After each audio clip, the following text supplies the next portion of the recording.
Tonight, a war on two fronts for the government, under pressure at home and abroad over its response to the Iran conflict.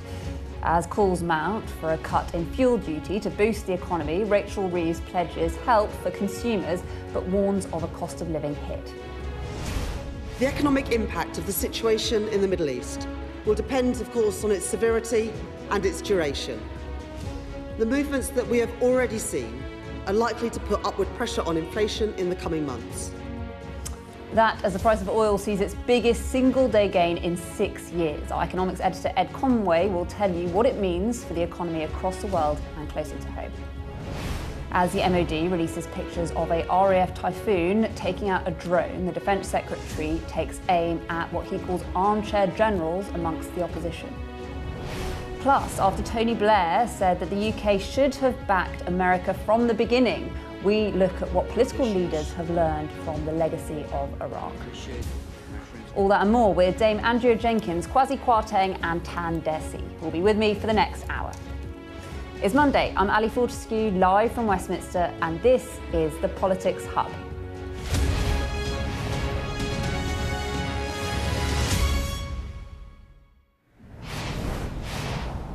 Hello, good evening, welcome to the Politics Hub, where once again we're going to be focusing on Iran. 10 days into the war, we're starting to see what missiles being fired thousands of miles away could mean for people sitting at home here in the UK. For fuel prices, then energy bills and inflation. As the Prime Minister puts it, the cost of living. Keir Starmer's #1 priority, now at the mercy of incalculable global events. It is the economy and our defence capability, both struggling even before this conflict, that the government focused on in Parliament today. As we will too, over the course of this programme, with our panel, the senior Labour MP who chairs the Defence Committee in Parliament, the man who was Chancellor and Business Secretary when oil prices spiked after the war in Ukraine, and a senior member of the party leading in the polls, Reform UK, who've criticised the government for being too cautious on Iran. We'll hear from them throughout the show. But there have been, as I say, two important updates in the House of Commons this afternoon. We will hear from the Defence Secretary later. First up, though, was the Chancellor updating MPs on the economic shock caused by the war. The economic impact of the situation in the Middle East will depend, of course, on its severity and its duration. The movements that we have already seen are likely to put upward pressure on inflation in the coming months. But I also want to confirm to the House that our financial markets are functioning and I'm in regular touch with the Governor of the Bank of England. This afternoon, I spoke with G7 finance ministers, setting out my priorities for the international cooperation needed. First, calling for immediate de-escalation and a return to the diplomatic process. Right, well, as you can see, Rob Powell, our political correspondent, is with me now. You're watching Rachel Reeves. I mean, there's just, there's so much uncertainty. Are we living in America's world? What did you make of the speech? Yeah, I think what this wasn't from Rachel Reeves is it wasn't her moment to sort of come forward and announce a massive package of support. It wasn't the equivalent of, say, the sort of big Liz Truss announcement around the energy guarantee or the big Rishi Sunak announcements at the early days of the pandemic. And the temptation, I guess, as journalists, when you kind of just get warm words and reassurance like that, is to say, well, why aren't you announcing anything? Why aren't there any details? But I think on this occasion, you can sort of understand why there aren't, because I don't think anyone quite knows the extent of the impact of this an event, what impact events in the Middle East is actually going to have on energy bills, on people's pockets, on inflation here as well. So you can sort of see why she wasn't coming forward with any practical measures here. It's also worth remembering as well, of course, the energy price cap that was recently announced that's gone down, that's in place until the end of June. So you won't be seeing any set increase to energy bills, gas bills, electricity bills until then. It gets announced, the new price cap, at the end of May, and you'll start getting forecasts in advance of that. So you sense, I think, that as you start eking through May, if the conflict is still going on and oil prices are still high, gas prices are still high, the pressure will grow on the government to do something and get in ahead of any possible announcement there. Needless to say, I think the Chancellor is just really, really hoping that this doesn't drag on, for the obvious reason that she doesn't want to have to try and start writing some big cheques for billions of pounds to try and support consumers and voters with their energy bills. But also the whole kind of political narrative for the government of this year is we're going to turn a corner. We've seen inflation come down, interest rates are being cut. If you get a situation where, you know, interest rates are not being cut, but maybe even going up again, or inflation is going up as well, it just smashes the whole political narrative for the government for this whole year. So, yeah, I think the current position is probably hope for the best, but I imagine start planning for the worst. Okay, so much we don't know. Thank you so much, Rob, for your analysis. Will the continued attacks on energy infrastructure and effective closure of the Strait of Hormuz caused a dramatic spike in oil and gas prices today? Our economics and data editor, Ed Conway, has been looking at the implications for Europe and the UK, where interest rates and inflation are expected to rise again. So the latest economic news from the Gulf. I mean, let's just take an update, first of all, on some of the details here. You already know this. So the world's biggest oil terminal, Ras Tanura in Saudi Arabia, that's down, as is the world's biggest natural gas refiner. They turn that into liquefied natural gas at Ras Laffan. Both of those are down. And that's kind of core to this story here. But on top of that, you have other kind of oil installations around the Gulf, for instance, in Kuwait and also in Abu Dhabi, cutting production right now.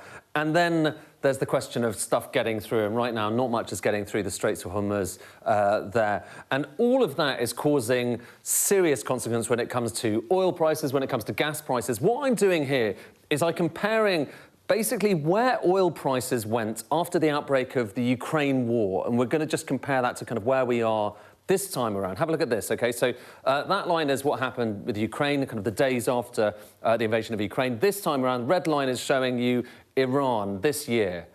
And just look at that. So far, the trajectory of oil prices is higher than it was in 2022, rather, for the Ukraine war. What about for gas prices? Have a look at this, because obviously gas was at the heart of what was going on in Russia, really big kind of gas exporter. That's 2022, so you can see the big spike in gas prices in 2022. How about this time around? Well, it's kind of in line with that. And it's worth saying, obviously, actually in 2022, it was starting from a higher base, but just the trajectory of gas prices is going up at a not dissimilar rate, albeit that the levels themselves aren't as high. And on top of that, you've got this concern, particularly in Europe. This is showing you storage levels going across the year, just in recent years, so 21, 22, all of these different years. You see it goes down kind of in the winter, we're kind of digging into storage. This is across all of Europe, and the UK kind of sucks into that as well, because we don't have much of our own storage. And then it gets rebuilt. Look at where we are right now in storage across Europe. So storage levels in 2026, where we are right now, about 29%, is one of the lowest that we've had in recent years.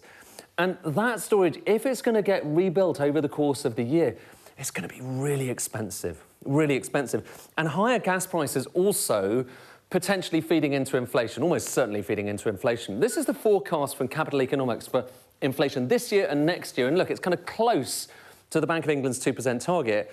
But now take into account the idea that maybe you have a short, sharp shock on energy prices. Look at what happens. All of a sudden, that's not around 2%, it's 2.8%. And if it's longer lived, just look at what happens to that bar. Up to 3%, over 3%. And at that point, it becomes really hard for the Bank of England to basically be cutting interest rates. Often they have to start raising interest rates.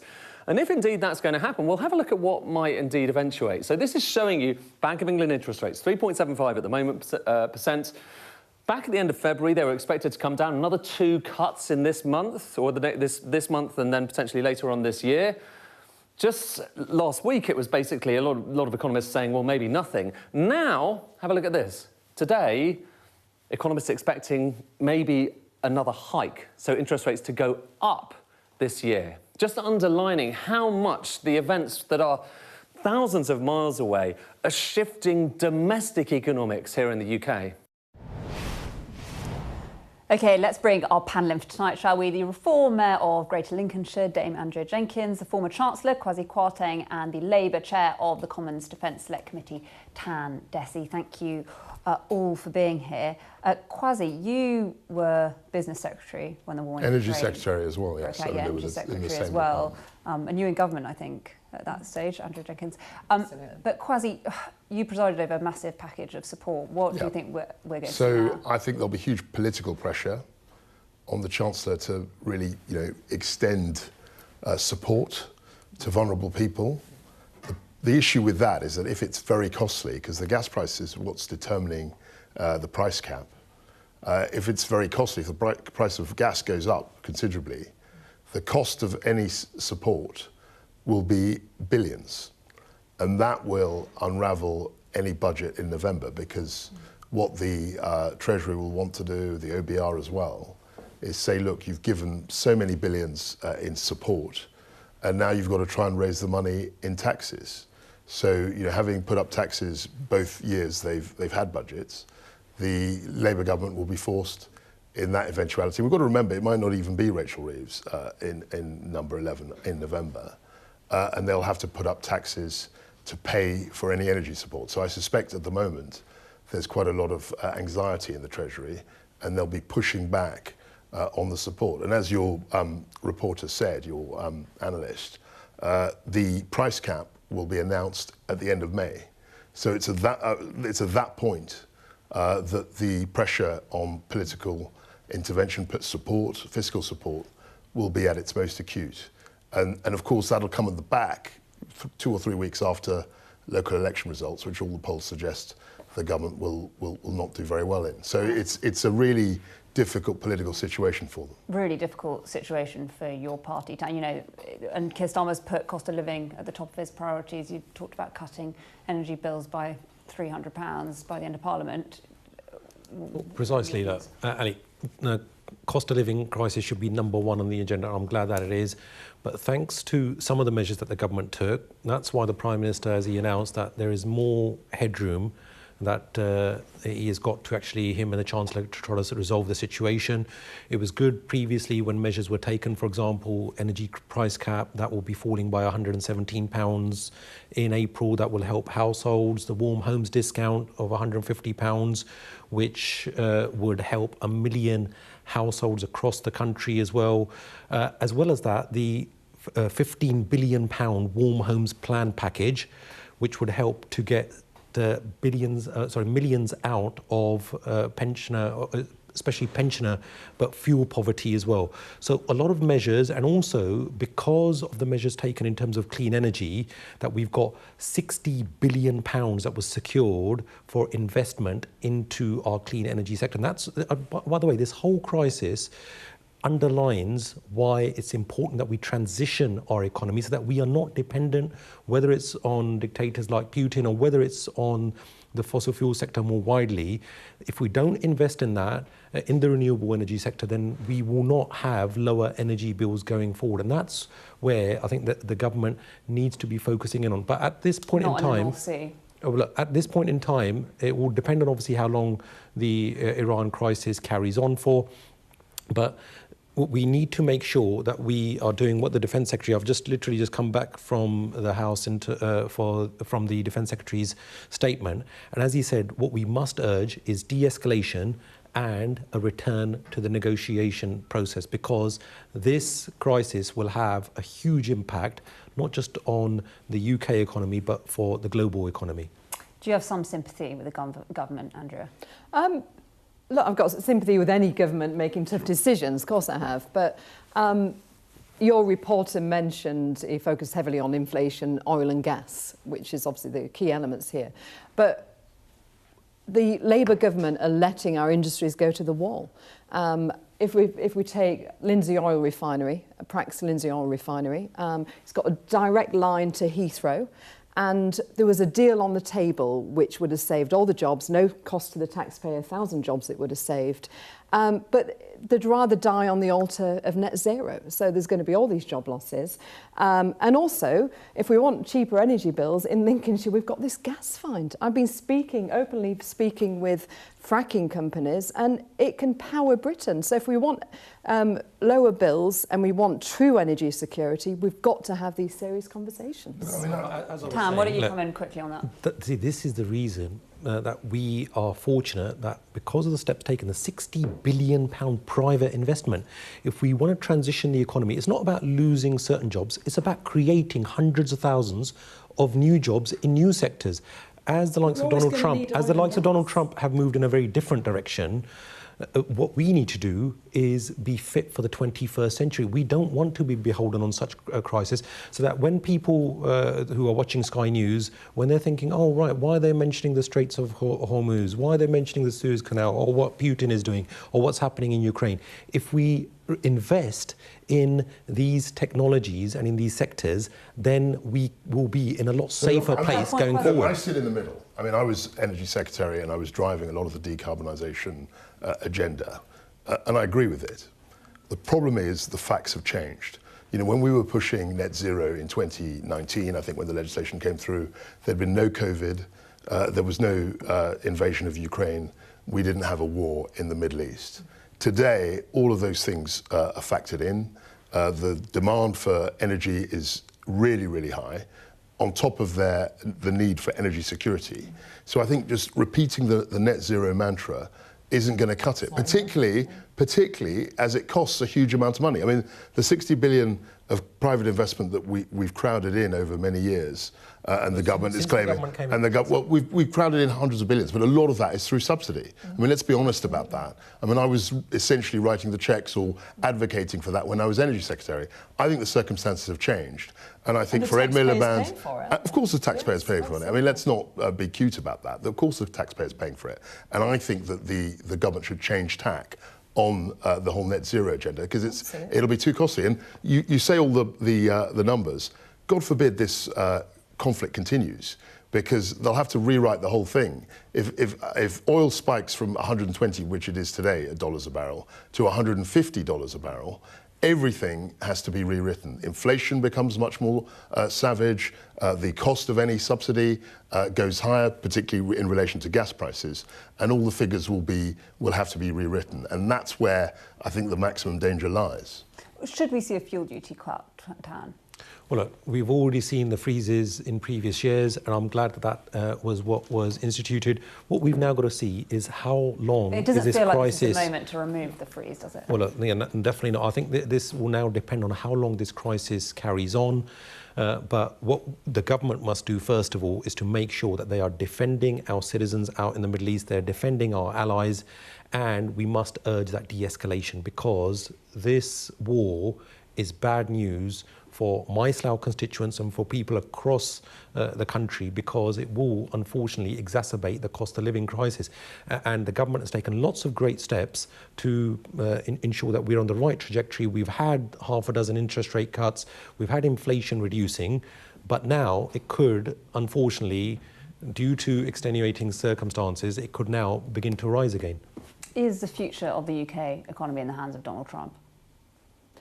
No, I mean, look, we've got a Prime Minister here who could make these decisions, couldn't he? He could make these decisions to be self-sufficient as a country, but is choosing not to. And it feels actually that it's Miliband who's controlling things when that's zero. Yeah, so clearly, I think it's not the Prime Minister's fault that self-sufficiency. No. We will have self-sufficiency if we're investing in these new technologies.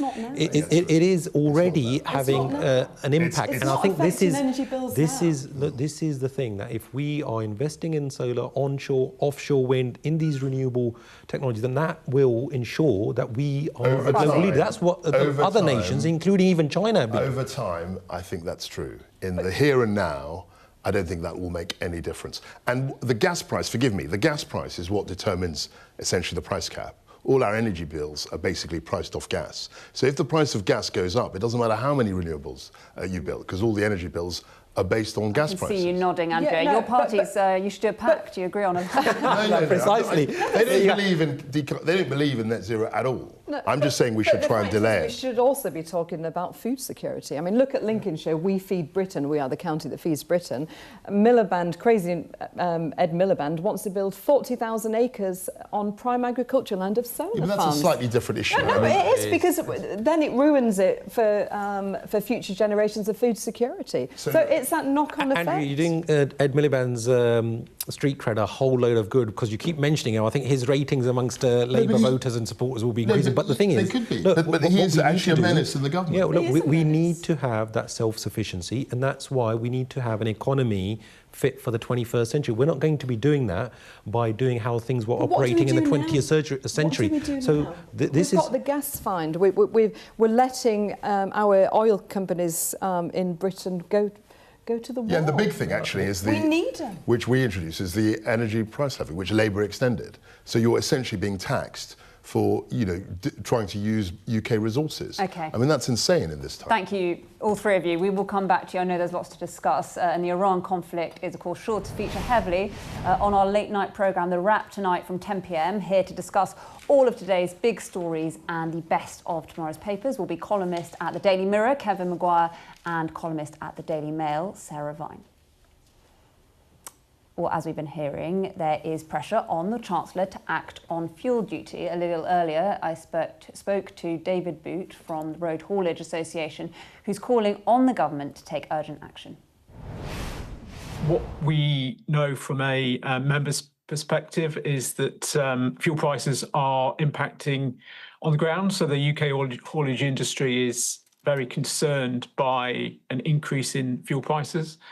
And what this might mean is that there is an increase in food prices, because we know 98% of all food travels on our roads. So any increase in fuel prices has the potential to increase food prices, which has the potential to increase inflation as well. So there could be longer term impacts from just a small spike in fuel prices. What do you want the government to do about it? So we're asking the government to bring in a 5p cut to the fuel duty and a temporary cut in VAT. We'd also like them to really crack down on late payments. So if you work in the haulage sector, quite often you work to very small margins. So having a payment window of 30 days rather than 80, 90, 100 days would be really welcome. So I think there are a number of practical measures that the government could do to help the haulage industry and to support UK businesses. And if that doesn't happen, at the moment fuel duty's expected to go up from September. If that doesn't happen, what will you do? So our concern is if the fuel duty increases in September as originally planned, that actually we'll get a spike in inflation. So this will impact on businesses, it'll impact on consumers as well. So I think without action, we do fear that there will be short, medium and longer term negative impacts on the UK economy. You're watching the Politics Hub. Coming up, the Deputy Prime Minister is addressing Labour MPs this evening. Our chief political correspondent, John Craig, will be in the Commons to gauge how the Prime Minister's response to the war is going down.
What's the best thing about being a Sky News presenter?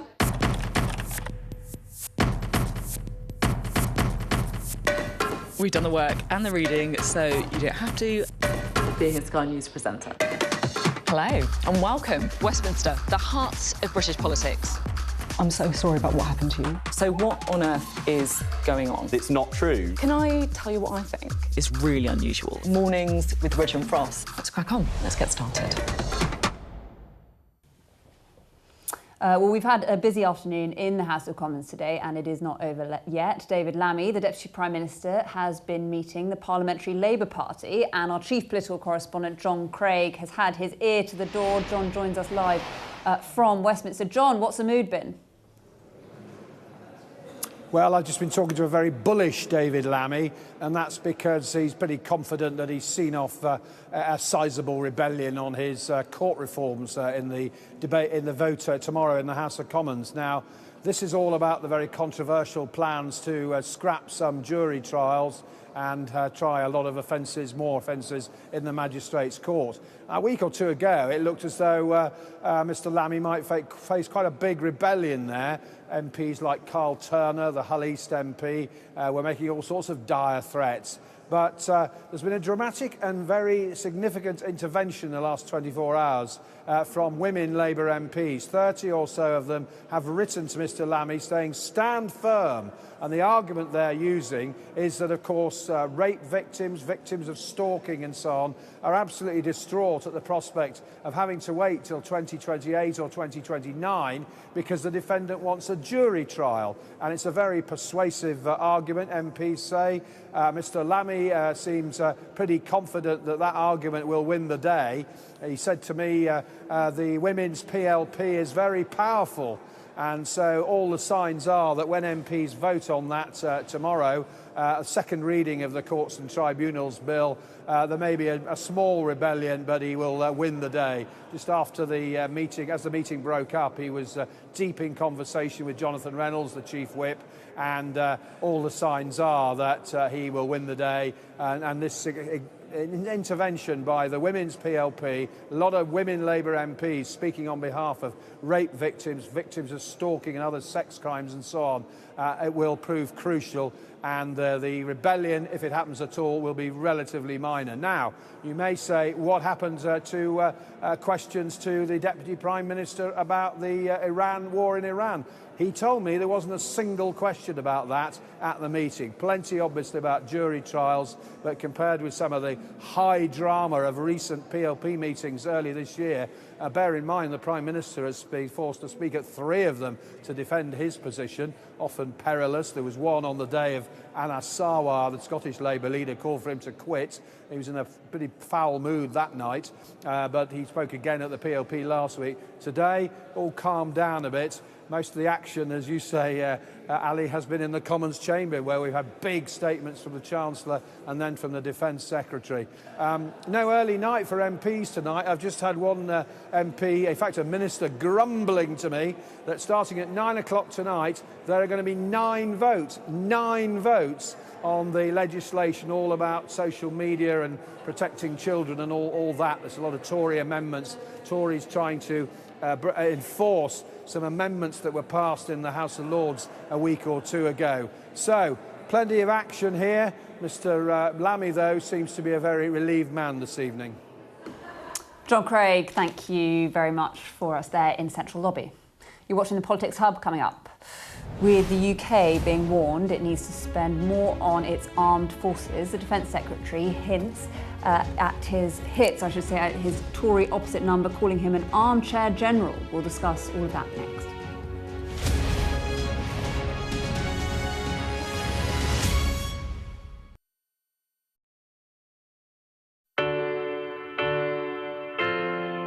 I'm Mark Stone and I'm Sky's correspondent based here in Washington, D.C. We'd been warned that we would meet people in the lowest moment of their lives. Their story is one of fundamental American failure. Well, a slow drive for the president as he approaches his golf club, but I have to say there are more media here than there are supporters. We love Trump! I've witnessed the remarkable passion for politics here, but the anger too. We This is just the audience that Joe Biden wanted. Is this the moment to reform gun laws? You know, it's easy to go to politics. But it's important. It's at the heart of the issue. For all the talk of a toned-down, humbled Trump, yes, maybe there was just a little less rhetoric, a little less divisiveness, but in the end it was the same rhythm, the same speech, the same man. All them people that died in Russia and Ukraine, they'd still be alive today if Donald Trump was president. If it was my wish, have a businessman that's strong like Trump, but maybe just doesn't say as much, you know? We are under Israeli military restrictions in terms of some of the things that we can film, but it's important to be in there. What we've been allowed to see over here is a humanitarian corridor. Free wherever you get your news. A young American medical student is making remarkable things happen. I've seen a lot of difficult things, and honestly, it breaks my heart. These children don't deserve that. I don't think there's a single Arab I know who isn't seriously disturbed by what's going on. And so they gathered for this wonder of nature. I'm very excited right now. This is an extraordinary moment beyond anything I could have expected. Sky News, get the full story first. Well, hello and thank you for watching tonight on The Wrap. We will be joined by the very best commentators to explain the how and the why. He did know what he was doing. Both agree on that, can we? No. No. Can expect more analysis. This is going to get deeper. I think it's going to end up with Russia. Is war inevitable? What he's interested in is a deal. That doesn't rule out strikes. I disagree. And laughs along the way. Cheap. Plus, a look at tomorrow's headlines. The Wrap. Everything wrapped up for you from 10. We're just going to bring you some breaking news on Donald Trump and Vladimir Putin coming in to us from Reuters just now. Trump has called Putin to discuss Iran and Ukraine. The call, we're told, lasted an hour and was constructive. So a call has taken place between Donald Trump and Vladimir Putin to discuss Iran and Ukraine, and it lasted about an hour and it was constructive. Well, just before we came on air, the Defence Secretary, John Healey, outlined the latest actions Britain is taking in the Gulf. He criticised what he called armchair generals on the opposition benches and called for an apology from Tory leader Kemi Badenoch as he confirmed that HMS Dragon will set sail in the next couple of days. HMS Dragon will join US air defence destroyers to provide additional protection in the Eastern Mediterranean. And Madam Deputy Speaker, let me also provide the House with the following operational update from last night. The UK is now conducting defensive air sorties in support of the UAE. Typhoons successfully took out 2 drones, one over Jordan, the second heading to Bahrain. The third Wildcat has now arrived in Cyprus. The Shadow Foreign Secretary, barely a month ago in this House, was saying in this chamber, calling for our military, and I quote, to prioritise or repurpose inventory to contribute to NATO's High North missions. He really is proving himself quite an armchair general. Well, now in the second week of the war and with no resolution in sight, there are serious questions about this country's ability to sustain a prolonged conflict. The author of the government's defence review has told Sky's security and defence editor, Deborah Haynes, that the UK needs to urgently accelerate plans to spend more on our armed forces or risk being vulnerable to attack. Here's her report. British fighter jets defending the skies above Cyprus and across the Middle East as Donald Trump's war with Iran rages. Here, a suspected Iranian drone is destroyed by an F-35 jet, while the Royal Navy is preparing finally to deploy this Type 45 destroyer with the ability to take down ballistic missiles. It may also send an aircraft carrier. An impressive show of force. But the reality is a lot less reassuring. Put bluntly, the UK military has too few troops, ships, jets, guns and, crucially, ammunition to sustain a major fight for very long. Insiders working at the Ministry of Defence tell me the sorry state of the armed forces is the brutal reality of the impact of decisions by successive governments over decades to spend more on peacetime priorities and less on defence. Even now, with war in the Middle East and Russia's full-scale invasion of Ukraine, there's been no decisive shift to put Britain back onto more of a wartime footing. Instead, there's a widening gap between the rhetoric you hear from ministers about how they're rebuilding the Army, Navy and the Air Force and the reality on the ground. To give a sense of what's been lost, we've tracked how the military has shrunk since the Cold War. These figures don't include reservists, but if the UK were to be drawn into a prolonged conflict today, it would only have around 125,000 full-time forces, comprising almost 26,000 in the Navy, 70,000 in the Army, and 27,500 in the RAF. By contrast, in 2003, when the UK joined the US in invading Iraq, it had just over 200,000 service personnel, with 42,000 in the Navy, 112,000 in the Army, and 53,000 in the RAF. Going back even further to 1983, during the Cold War, there were 321,000 regular members of the armed forces, split between 72,000 in the Navy, 159,000 in the Army, and 90,000 in the Air Force. The defence budget, as a proportion of GDP, has shrunk as well, with Britain spending 5% on the military in 1983, compared with just 2.5% in 2003 and 2.3% now. Kia, nice to see you. Thanks for your time. The Prime Minister has vowed to reverse the slide and invest in new technologies, but there's still no clarity on how plans set out in a major defence review published last year will be funded, or if it will be delivered faster than a lengthy timeframe of 2035. As a country, we are short of cash, and there's some very difficult choices to make about how you find more money for defence.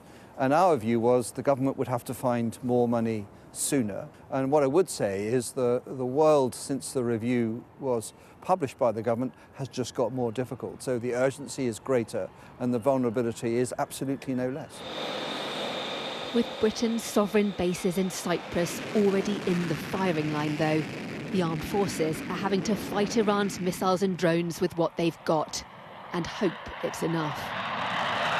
Deborah Haynes, Sky News. OK, let's bring Andrea Kwasi and Tan back in, shall we? Tan, HMS Dragon is still in Portsmouth. It was the 1st of March when our base in Cyprus was hit. It's now the 9th of March. I mean, do you think these accusations of dithering are fair? Well, look, first of all, I want to praise and pay tribute to our armed forces for their bravery, their dedication and professionalism to help defend our citizens and our allies in the region. Now, while I appreciate the government pre-positioning F-35s, Typhoons, in terms of the counter-drone measures, radars and other pieces of kit and people into the region, the lack of a naval presence in the region should be a cause of concern for all of us. Now, as I said to the Secretary of State, I fully recognised and appreciated his words that our armed forces are significantly stretched from the high north to beyond. And by the way, that was on account of Donald Trump's remarks around Greenland, and that's why the Defence Committee has also launched an inquiry into the high north. But little did we expect that now we would now be sucked into a war in the Middle East. Now, because of that, we don't have those naval assets, and there aren't enough to go around to make sure that we can be in more than one place at any given point in time. Now, the government is saying, well, look, the defence budget has been hollowed out over successive years, and that's why we've got fewer members of the armed forces, as was highlighted by your correspondent Deborah, and also we've got less frigates, we've got less pieces of kit. The very top high-end, high-quality that it is there, but we just haven't got enough. So that's why I asked the Secretary of State that he needs to accelerate that investment into defence. The Prime Minister said that at the Munich Security Conference, that he would be pushing faster and further, but we need to get the defence investment plan published. We need to make sure that everybody recognises the importance of investing in defence at this critical juncture.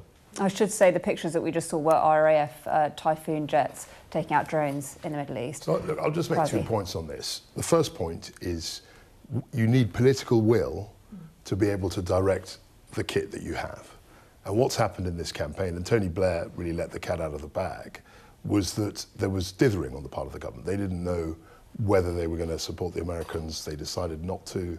And then a few days later, they reversed their position. And they said that on the basis that now these are defensive bombing as opposed to offensive bombing. Is it easy for you to say that, though? You know, is this claim that you're being armchair generals, is that fair? No, we're just looking at what the government did, and they clearly reversed their line. The second point I would make is that, yes, we need to spend more money on defence. But it's very concerning that when the government tried to save money on the welfare bill last year, which would have saved £5 billion, they simply capitulated to the backbenchers. So that puts a pressure on the public finances. The welfare bill is going up faster than the defence budget, and there has to be a realignment. And if there isn't the political will to do that, it's going to be very difficult to spend more money on defence. Andrea, are your party at odds with the public? Because the public actually don't want to see more intervention. I think we've got to. This is about safety, isn't it? And but back to defence spending, my 9 years as I was an MP, I've always called for more money to be spent on defence. You know, this is a key... But how would you fund that? I mean... No, but the fact... I mean, how would you... It's easy to say we should spend more. I mean, that's exactly what Labour is saying. But how do you actually manage a budget so that you can... Getting to 3.5% by 2035 would cost about 40 billion, the OER estimates. It's a huge amount of money. And why did you not do it when you was Chancellor? No, I agree. Well, I was there for 3 weeks. No, but I'm just 4 weeks. So, I mean, you know that. No, I didn't and we did have a plan to do that. You know that. So if I can come in, look, I'm not here to manage the budget. I manage Lincolnshire budget, but the fact is, you know, kill net zero. Start using some of that money. But back to look, we've seen the government dither, and he said it's. John Healey said it's deliberate leadership. It's not. It's actually managed paralysis. And I believe that our troops in the RAF bases across there, they are sitting ducks. And you made a really good point, Ali, when you said it was the 1st of March that our RAF base got hit. And our, you know, the Dragon, which is the key one, it's not even in the Middle East yet. So they are too slow. And to me, this is all about, actually, why they've been slow is because you've got a parliamentary party, Labour Party, who is pro-Palestine. We've got the voters as well. And because it's the US and Israel, let's be honest about this, this is why they've moved slowly. Let's let Tan come in on this. Ali, I completely disagree with both Kwasi and Andrea on the dithering point. Is a clear policy position. The government set out that we are not going to engage in any offensive strikes, which obviously Benjamin Netanyahu and Donald Trump initiated. But now that we find ourselves in the midst of a war with our people, our bases, our allies in the region being attacked, so we are going to take defensive action. I think that is a wholly consistent position. Do you therefore think the intervention by the US and Israel was illegal? Well, look, I think that position, by the way, is wholly consistent with international law. And I know that whether it's Preeti Patel, you said, well, legalities aside. No, it can't be legalities aside. You're talking about the UK position, we've not the US. We've got to make sure that we are doing things according to international law, but also what is in our national interest. We don't just jump when Donald Trump says it's jump. That might be in his national interest. It's not where the British public are. The majority of British public don't want to be sucked into this conflict. It's not about where Labour MPs or other people. I think that may be true about the public.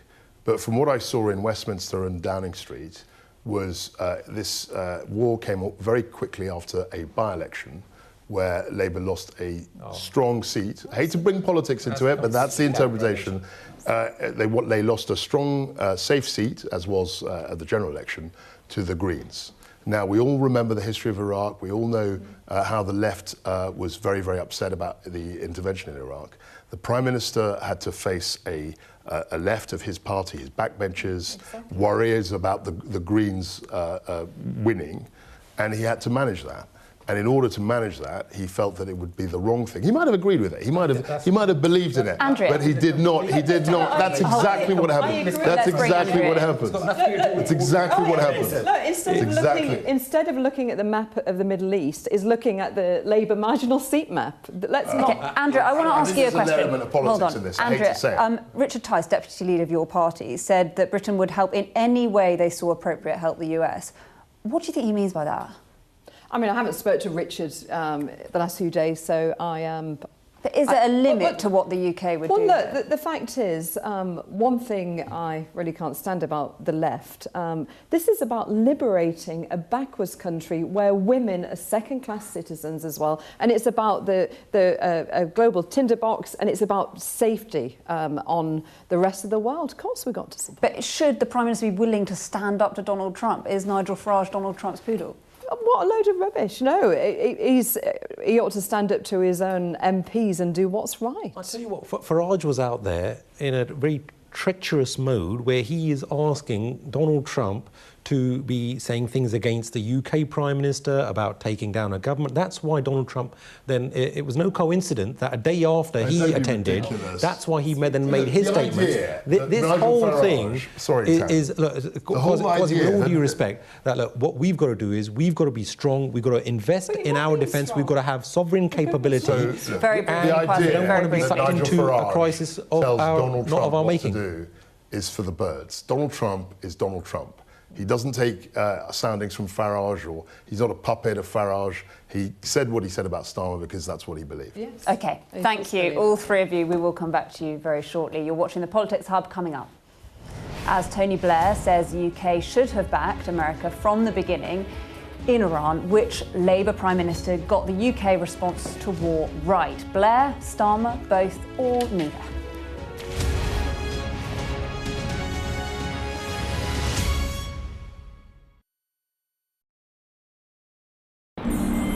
A lifeline for millions of people living on both sides of one of the most volatile international borders.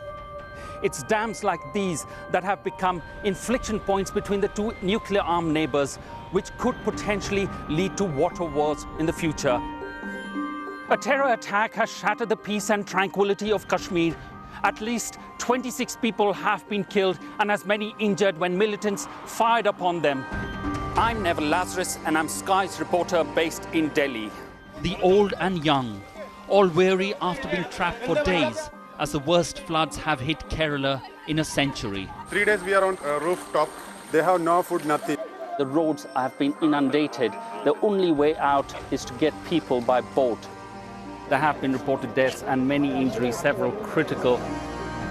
Many families will grapple with the unimaginable loss of one of the worst disasters in India's aviation history.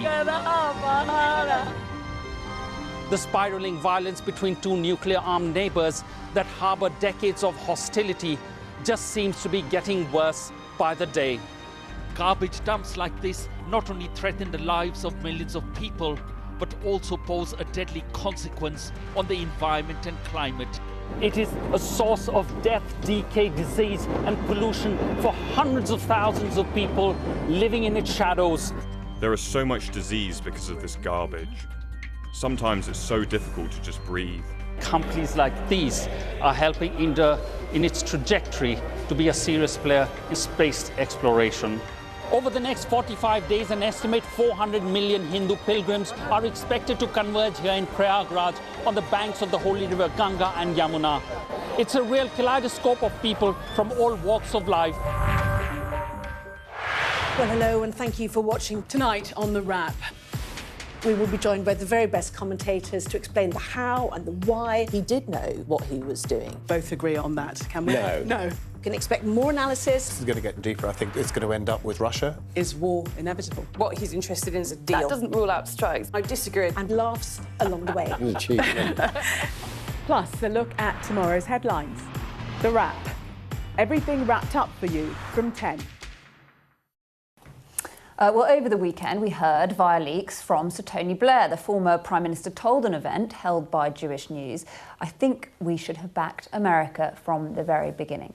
For students of Tony Blair, this was not a surprise. What Europe should have said last September to the United States is this. With one voice, it should have said, "We understand your strategic anxiety over terrorism and weapons of mass destruction, and we will help you meet it." But the contrast with the attitude and policy of the current Labour Prime Minister, who has staked so much to forge a relationship with this American president, is stark. Rather than backing Trump whatever, Starmer cites international law for his reticence at allowing access to air bases. Mr. Speaker, we all remember the mistakes of Iraq, and we have learned those lessons.